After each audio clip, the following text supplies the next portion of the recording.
Hi all welcome back to my channel. ಇದು ಒಂದು ನಾವು ಮಂತ್ರಾಲಯಕ್ಕೆ ಹೋಗೋಣ ಅಂತ ಹೇಳ್ಬಿಟ್ಟು ಸಡನ್ ಪ್ಲ್ಯಾನ್ ಆಯಿತು. ಹಾಗಾಗಿ ನೈಟ್ ಬೇಗ ಮಲ್ಕೊಂಡ್ರೆ ಬೆಳಗ್ಗೆ ಬೇಗನೆ ಎದ್ದೋಗೋಣ ಅಂತ ಹೇಳಿ ನಾವು ಬೇಗ ಹೋಗಿ ರೀಚ್ ಆಗಬೇಕು ಅಂತ ಹೇಳಿ ಮಕ್ಕಳನ್ನೆಲ್ಲ ಮಲಗಿಸೋಕ್ಕೆ ಅಂತ ರೆಡಿ ಮಾಡಿದ್ದೆ.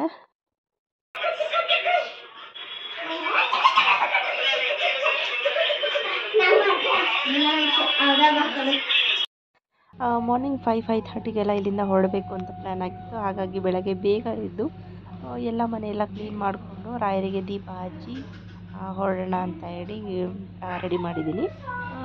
ಎಲ್ಲ ಆಲ್ಮೋಸ್ಟ್ ನಾವು ಹೊರಗಡೆ ಮಾರ್ನಿಂಗ್ ಇರ್ಬೋದು ಹೊರಡಬೇಕಾದ್ರೆ ನಾವು ದೇವರಿಗೆ ದೀಪ ಹಚ್ಚಿ ಹೋಗೋದ್ರಿಂದ ಒಂಥರ ಪಾಸಿಟಿವ್ ಎನರ್ಜಿ ಥರ. ಹಾಗಾಗಿ ನಾವು ದೇವಸ್ಥಾನಕ್ಕೆ ಹೋಗ್ತಿರ್ತೀವಿ, ಎಲ್ಲಾದರೂ ಹೋಗೋದ್ರಿಂದ ಕೂಡ ದೀಪ ಹಚ್ಚಿ ಹೋಗೋದು ಆಲ್ಮೋಸ್ಟ್ ನಾವು ನಡೆಸ್ಕೊಂಡು ಬಂದಿರೋದು.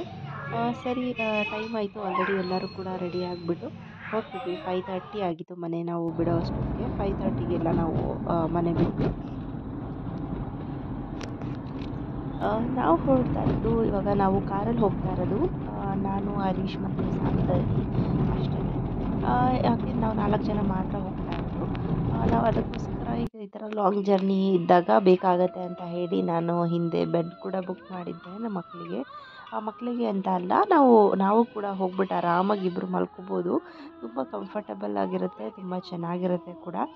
ಮಾರ್ನಿಂಗ್ ಬೇಗ ಎದ್ದಿದ್ದರಿಂದ ಮಕ್ಕಳೆಲ್ಲ ಆಲ್ಮೋಸ್ಟ್ ನಿದ್ದೆ ಮಾಡಿಬಿಟ್ರು ನಾವು ಬ್ಯಾಂಗ್ಳೂರ್ ಬಿಡೋ ಅಷ್ಟೊತ್ತಿಗೆ. ಸರಿ, ಅವರೆಲ್ಲ ಮಲ್ಕೊಳ್ಳಿ ಆರಾಮಾಗಿ ಅಂತ ಹೇಳಿ ನಾವು ಹೊರಟಿದ್ದೀವಿ. ನಾವು ಆ್ಯಕ್ಚುಲಿ ಇದನ್ನು ಸೆಕೆಂಡ್ ಟೈಮು ನಾವು ಮಂತ್ರಾಲಯಕ್ಕೆ ಹೋಗ್ತಾ ಇರೋದು. ಫಸ್ಟ್ ಟೈಮು ನಾವು ಟ್ರೈನಲ್ಲಿ ಹೋಗಿದ್ವಿ. ಇದು ಬಂದು ಸೆಕೆಂಡ್ ಟೈಮು ನಾವು ಕಾರಲ್ಲೇ ಹೋಗಬೇಕು ಅಂತ ಅಂದ್ಕೊಂಡಿದ್ವಿ. ಹಾಗಾಗಿ ಕಾರಲ್ಲೇ ಹೊರಟ್ವಿ. ಹೋಗ್ತಾ ಹೋಗ್ತಾ ಆಲ್ಮೋಸ್ಟು ನಮಗೆ ರೂಟ್ ಮ್ಯಾಪ್ ಹಾಕ್ಕೊಂಡು ಹೋಗ್ತಾ ಇದ್ದಿದ್ದು ನಾವು, ಯಾಕೆಂದರೆ ಫಸ್ಟ್ ಟೈಮ್ ಆನ್ ರೋಡ್ ಹೋಗ್ತಾ ಇರೋದ್ರಿಂದ. ರೋಡ್ಗಳು ಕೂಡ ನಮಗೆ ಆಲ್ಮೋಸ್ಟ್ ಒಂದು 75% ತನಕ ತುಂಬ ಚೆನ್ನಾಗಿದೆ. ಹೈವೇ ಬಿಟ್ಟ ಮೇಲೆ ನಮಗೆ ಸ್ವಲ್ಪ ಕಷ್ಟ, ಯಾಕೆಂದರೆ ಅಷ್ಟು ರೋಡ್ ಚೆನ್ನಾಗಿಲ್ಲ ನಮಗೆ ಹೋಗ್ತಾ ಹೋಗ್ತಾ. ನಮಗೆ ಬ್ಯಾಂಗ್ಳೂರ್ ಟು ಮಂತ್ರಾಲಯ ಬಂದು 370 ಕಿಲೋಮೀಟರ್ಸ್ ಆಗುತ್ತೆ. ಅಪ್ರಾಕ್ಸಿಮೇಟ್ಲಿ 7.5 ಅವರ್ಸ್ ಎಲ್ಲ ಅಪ್ ಟು 8 ಅವರ್ಸ್ ತೊಗೊಳುತ್ತೆ. ಲೈಕ್ ಅಲ್ಲಿ ನಮಗೆ ಸ್ವಲ್ಪ ಹೋಗಬೇಕಾದ್ರೆ ನಮಗೆ ಹಳ್ಳಿ ರೂಟ್ ಮೇಲೆ ಹೋಗೋಕ್ಕೆ ಶುರು ಆಗುತ್ತೆ. ಅಲ್ಲಿ ಸ್ವಲ್ಪ ನಿಮಗೆ 2 ರೂಟ್ ಡೈವರ್ಷನ್ ಆಗುತ್ತೆ. ಅಲ್ಲಿ ನಿಮಗೆ ಯಾವ ರೂಟ್ ಮೇಲೆ ಹೋಗ್ತೀರಾ ಅಲ್ಲಿ ಹಾಫ್ ಆನ್ ಅವರ್ ಹೆಚ್ಚು ಕಡಿಮೆ ಆಗುತ್ತೆ. ಬಟ್ ನಮಗೆ ಹಳ್ಳಿ ರೂಟ್ ಮೇಲೆ ಹೋದ್ವಿ. ಅಲ್ಲಿ ನಮಗೆ ಸಿಕ್ಕಾಪಟ್ಟೆ ಹಳ್ಳಿಗೂ ಸಿಕ್ಕಾಪಟ್ಟೆ ತುಂಬ ಗುಂಡಿಗಳು ಜಾಸ್ತಿ ಇರ್ತಾಯಿತ್ತು. ಒಂದು 75% ರೋಡ್ ಚೆನ್ನಾಗಿದೆ, ಇನ್ನು 25% ರೋಡು ಚೆನ್ನಾಗಿಲ್ಲ. ತುಂಬ ಗಾಡಿಗಳು ಕೂಡ ಹಾಳಾಗುತ್ತೆ ಅನಿಸ್ತು. ನಾವು ಇನ್ನೊಂದು ರೂಟಲ್ಲಿ ನಾವು ಹೋಗಲಿಲ್ಲ. ಆಲ್ಮೋಸ್ಟ್ ಅದು ಒಂದು ಹಾಫ್ ಆನ್ ಅವರ್ ಜಾಸ್ತಿ ಆಗುತ್ತೆ ಅಂತ ತೋರಿಸ್ತಿದ್ದರಿಂದ ರೂಟ್ ಮ್ಯಾಪಲ್ಲಿ ನಾವು ಈ ಸೈಡಿಂದ ಹೋಗೋಣ ಅಂತ ಹೇಳ್ಬಿಟ್ಟು ಹೋಗ್ಬಿಟ್ವಿ. ಅದು ಎಲ್ಲಿ ಅಂತ ಹೇಳಿದ್ರೆ ಮತ್ತು ನಾವು ಆನ್ ದ ವೇ ಹೋಗ್ತಾ ಬರೀ ಬಂಡೆಗಳೇ ಜಾಸ್ತಿ ಇದ್ದಿದ್ದು ಅಲ್ಲಿ. ಆಲ್ಮೋಸ್ಟು ಈಗ ನಮ್ಮ ಸೈಡೆಲ್ಲ ಈ ಸೈಡ್ ಮಂಡ್ಯ ಸೈಡು, ಚಿಕ್ಕಮಂಗ್ಳೂರು ಸೈಡೆಲ್ಲ ಹೋದರೆ ಕಾಫಿ ಎಸ್ಟೇಟ್ ಇರ್ಬೋದು, ಮತ್ತು ಈ ಕಡೆ ಗದ್ದೆ ಹೊಲ ಈ ಥರ ಎಲ್ಲ ಇರುತ್ತಲ್ಲ, ಇಲ್ಲಿ ಆಲ್ಮೋಸ್ಟ್ ಕಂಪ್ಲೀಟಾಗಿ ಬಂಡೆನೇ ಇದ್ದಿದ್ದು.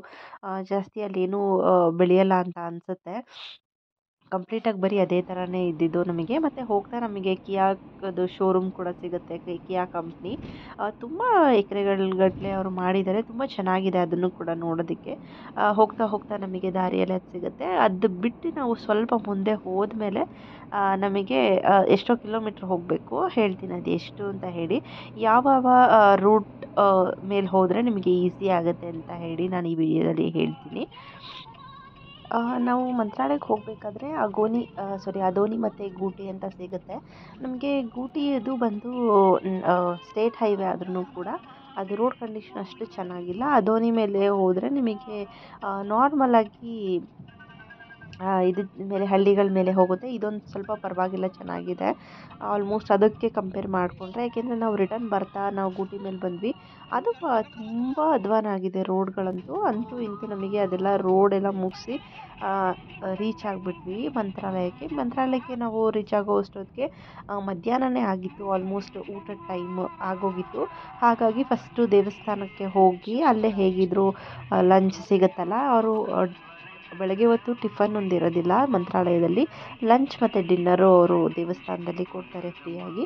ಹಾಗಾಗಿ ದೇವಸ್ಥಾನದಲ್ಲಿ ನಾವು ನೈಟ್ ಊಟ ಸಿಗುತ್ತಾ ಇಲ್ವಾ ಅಂದ್ಬಿಟ್ಟು ಫಸ್ಟ್ ಹೋಗೋಣ ಅಂತ ಅಲ್ಲಿ ಊಟ ಮುಗಿಸ್ಕೊಂಡು ಮತ್ತೆ ಹೋಗಿ ರೂಮ್ ಮಾಡಿಕೊಂಡು ನಾವು ರೆಡಿ ಆಗಿಬಿಟ್ಟು ಮತ್ತೆ ಈವ್ನಿಂಗು ನಾವು ದರ್ಶನಕ್ಕೆ ಬಂದಿದ್ದು. ನಾವು ಹೋಗಿದ್ದ ಟೈಮಲ್ಲಿ ಅಷ್ಟು ಜನ ಏನು ರಶ್ ಇರಲಿಲ್ಲ ನಮಗೆ. ಆರಾಮಾಗಿ ಹೋಗಿ ಒಳಗಡೆ ದರ್ಶನ ಮಾಡ್ಕೊಂಬಂದ್ವಿ ರಾಯರದು. ತುಂಬ ಖುಷಿ ಆಯಿತು ನಮಗಂತೂ. ನಂಗೆ ಆಲ್ಮೋಸ್ಟ್ ರಾಯರ ಸನ್ನಿಧಿಗೆ ಹೋಗೋದಕ್ಕೆ ಅಂದರೆ ಭಾಳ ಖುಷಿಯಾಗುತ್ತೆ. ಬಟ್ ಆವಾಗ ಆ ಟೈಮಲ್ಲಿ ನಾವು ಹೋಗಂಗೂ ಇರಲಿಲ್ಲ. ಯಾಕೆಂದರೆ ನನಗೆ ದನಿಗೆ ತುಂಬ ಜ್ವರ ಮತ್ತು ಶೀತ ಕೆಮ್ಮು ಎಲ್ಲ ಇತ್ತು. ಬಟ್ ನಾವು ಅಂದ್ಕೊಂಡಿದ್ವಿ ರಾಯರ ಮೇಲೆ ಭಾರ ಹಾಕ್ಬಿಟ್ಟು ಹೋಗ್ಬಿಡೋಣ ಅಂತ ಹೋಗಿದ್ದು. ಹಾಗಾಗಿ ನಾವು ನಿಯರ್ ಬೈ ಪ್ಲೇಸಸ್ ಏನೂ ಕೂಡ ಕವರ್ ಮಾಡಲಿಲ್ಲ. ಜಸ್ಟ್ ಟೆಂಪಲ್ಗೆ ಹೋಗಿ ರಾಯರನ್ನ ದರ್ಶನ ಮುಗಿಸ್ಕೊಂಡು ಒಂದಿನ ಅಲ್ಲೇ ಸ್ಟೇ ಆಗಬೇಕು ಅಂತ ಹೋಗಿದ್ವಿ. ನೈಟು ಕೂಡ ಅವಳಿಗೆ ಜ್ವರ ಇದ್ದಿದ್ದರಿಂದ ನಾವು ಬೆಳಗ್ಗೆ ಎದ್ದು ಎಲ್ಲೂ ಕೂಡ ಹೋಗಲಿಲ್ಲ. ಬೆಳಗ್ಗೆ ಇನ್ನೊಂದು ಟೈಮ್ ದರ್ಶನ ಮಾಡಬೇಕು ಅಂದ್ಕೊಂಡ್ವಿ. ದರ್ಶನ ಮಾಡೋಕ್ಕಾಗಲಿಲ್ಲ.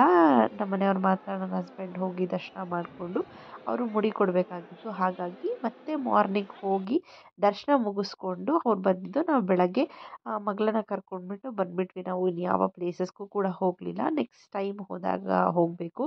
ಬಟ್ ನನಗೆ ಅಲ್ಲಿ ಇನ್ನೊಂದು ಏನು ಇಷ್ಟ ಆಗಲಿಲ್ಲ ಅಂದರೆ ದೇವಸ್ಥಾನದ ಮಠ ಇರ್ಬೋದು ಎಲ್ಲ ತುಂಬ ಚೆನ್ನಾಗಿದೆ. ಬಟ್ ಅಲ್ಲಿ ಇನ್ನೊಂದು ಏನಂದರೆ ತುಂಬ ಕ್ಲೀನ್ ಇಲ್ಲ. ಏಕೆ ಅಂದರೆ ನೀವು ಮುಡಿ ಕೊಡೋದಕ್ಕೆ ಕೂಡ ಹೋದ್ವಿ ನಾವು. ಮುಡಿ ಕೊಡೋ ಜಾಗದಲ್ಲೂ ಅಷ್ಟೇ ನೀಟ್ ಇಲ್ಲ. ಇವಾಗ ನಮ್ಮ ಸೈಡೆಲ್ಲ ನೋಡಿ, ಈಗ ಧರ್ಮಸ್ಥಳ ಇರ್ಬೋದು, ಸುಬ್ರಹ್ಮಣ್ಯ ಇರ್ಬೋದು, ಅಲ್ಲೆಲ್ಲ ಎಷ್ಟು ಕ್ಲೀನ್ ಇರುತ್ತೆ. ಎಷ್ಟೇ ಜನ, ಎಷ್ಟು ಸಾವಿರಗಟ್ಟಲೆ ಲಕ್ಷಗಟ್ಟಲೆ ಜನ ಬರ್ತಾರೆ. ತುಂಬ ನೀಟ್ ಇರುತ್ತೆ.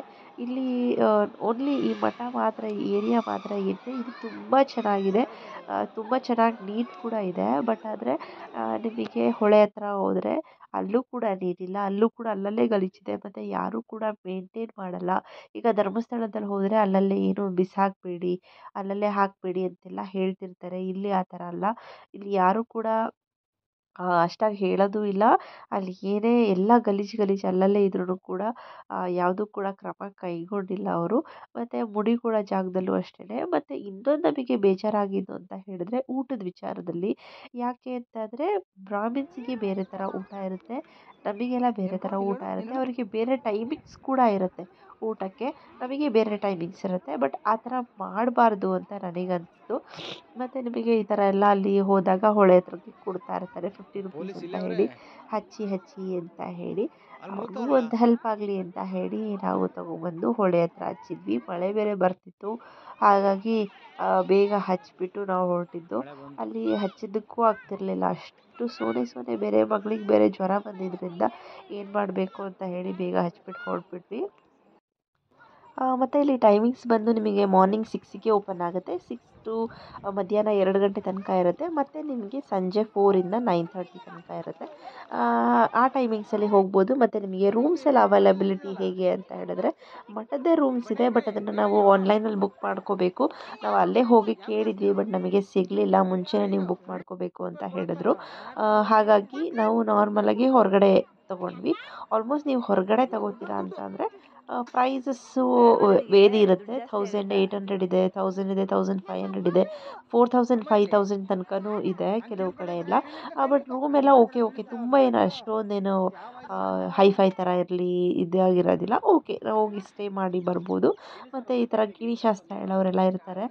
ಶಾಸ್ತ್ರ ಬೇಕಂದರೆ ಕೇಳಬಹುದು. ನಾವು ಈ ಥರ 50 ರುಪೀಸ್, ಈ ಥರ ಫೋಟೋ ವೀಡಿಯೋ ಏನಾದ್ರು ತಗೊಳ್ಳೋದಾದರೆ 50 ರುಪೀಸ್ ಅಂತ ಹೇಳ್ತಾರೆ. ಅದನ್ನೆಲ್ಲ ಮುಗಿಸ್ಕೊಂಡು ಮತ್ತೆ ರೂಮಿಗೆ ಹೋಗ್ಬಿಟ್ಟು ಬಂದ್ವಿ ನಾವು. ರೂಮಿಗೆ ಹೋಗಿ ಡ್ರೆಸ್ ಚೇಂಜ್ ಮಾಡಿಕೊಂಡು ಮತ್ತೆ ಈವ್ನಿಂಗ್ ಬಂದು ಪ್ರಸಾದ ಅಲ್ಲೇ ತೊಗೊಂಡು ತಿಂದ್ವಿ. ಇದು ಬಂದು ನಾವು ಮಂತ್ರಾಲಯಕ್ಕೆ ಹೋಗಿದ್ದು. ನಮಗೆ ನೀವು ಟ್ರೈನಲ್ಲಿ ಕೂಡ ಹೋಗ್ಬೋದು. ಟ್ರೈನಲ್ಲಾದರೆ ನೀವು ಮುಂಚೆನೇ ಬುಕ್ ಮಾಡ್ಕೊಂಡು ಹೋಗಬೇಕಾಗತ್ತೆ.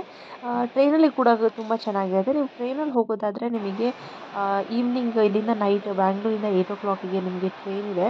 ಆ ಟ್ರೈನಿಗೆ ಹೋದರೆ ನಿಮಗೆ ಬೆಳಗಿನ ಜಾವ ಹೋಗ್ತೀರಾ, ಅಲ್ಲಿ ಬೆಳಗಿನ ಜಾವ ಮತ್ತು ನಿಮಗೆ ತುಂಬ ಆಟೋ ಫೆಸಿಲಿಟೀಸ್ ಇದೆ. ಮತ್ತು ಟಿ ಟಿ ಗಾಡಿ ಈ ಥರ ಎಲ್ಲ ಇರುತ್ತೆ. ನೀವು ಯಾವುದ್ರಲ್ಲಿ ಬೇಕಾದ್ರೂ ಪರ್ ಪರ್ಸನ್ 50 ರುಪೀಸ್ ಏನೋ ತೊಗೋತಾರೆ. ನೀವು ಅದರಲ್ಲೂ ಕೂಡ ಹೋಗ್ಬೋದು. ಆರಾಮಾಗಿ ಹೋಗಿ ಮುಗಿಸ್ಕೊಂಡು ಕೂಡ ಬರ್ಬೋದು. ಇದು ಬಂದು ನಮ್ಮದು ಮಂತ್ರಾಲಯದ ರೋಡ್ ಟ್ರಿಪ್ ಆಗಿತ್ತು. ಆಲ್ಮೋಸ್ಟ್ ನಾನು ಅದ್ರ ಬಗ್ಗೆ ಡೀಟೇಲ್ಸ್ ಎಲ್ಲ ಹೇಳಿದ್ದೀನಿ ಅನ್ಕೋತೀನಿ. ಬೇರೆ ಯಾರಿಗಾದ್ರು ಡೌಟ್ಸ್ ಇದ್ದರೆ ಖಂಡಿತ ಕಮೆಂಟ್ಸ್ ಮಾಡಿ, ನಾನು ನಿಮಗೆ ತಿಳಿಸ್ಕೊಡ್ತೀನಿ ಅಂತ ಹೇಳ್ತಾ ಈ ವಿಡಿಯೋನ ಇಲ್ಲಿಗೆ ಎಂಡ್ ಮಾಡ್ತೀನಿ. Thank you all.